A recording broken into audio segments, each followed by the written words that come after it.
تو یہ دعائیں عجیب و غریب ہیں، انسان کی زندگی میں ناممکن کو دعا ممکن بنا دیتی ہے. لیکن معصوم فرماتے ہیں صدقہ دے کے دعا مانگو، دعا جلدی قبول ہوتی ہے. اور جب صدقہ آپ دے رہے ہوتے ہیں نا تو وہ صدقہ جو پیسے کی شکل میں یا کسی بھی شکل میں ہو وہ آپ سے کچھ کہہ کے جاتا ہے. سننا چاہیں گے کیا کہتا ہے؟ تو آپ معصوم فرماتے ہیں کہ جب آپ صدقہ نکالتے ہیں نا تو صدقہ کہتا ہے تیرا شکریہ، میں حقیر تھا تو نے عزت دے دی، میں فنا ہونے والا تھا تو نے مجھے بقا دے دی. پتہ نہیں لوگ ہیں یا نہیں. میں دنیا کا تھا کیونکہ دولت دنیا کی ہے، تو نے مجھے اللہ کا بنا دیا. پتہ نہیں لوگ ہیں یا نہیں ہیں.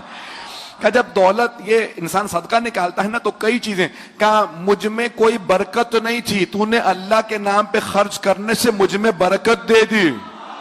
مولا علی کہتے ہیں نہج البلاغہ میں جب راہ خدا میں کچھ دو، جتنا دے سکتے ہو زیادہ سے زیادہ دے دو.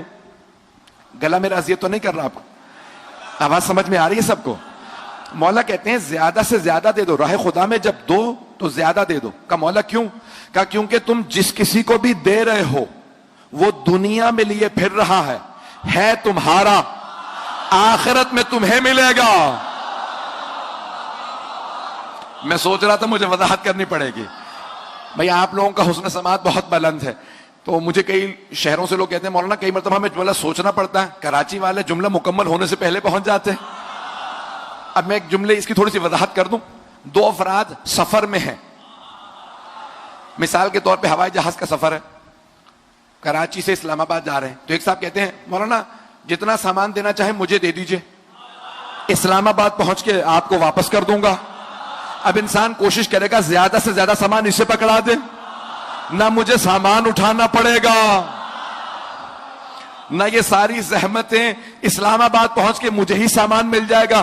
مولا فرما رہے ہیں جو راہ خدا میں دیتے ہو وہ ختم نہیں ہوتا، تمہارا ہی رہتا ہے. جن کو دے دیتے ہو وہ دنیا میں اٹھائے پھر رہے ہیں، آخرت میں تمہیں ہی پلٹ کے آ جائے گا. آپ نے غور فرمایا؟ تو اسی لیے کہا جاتا ہے کہ جب بھی مانگو تو راہ خدا میں کچھ دو.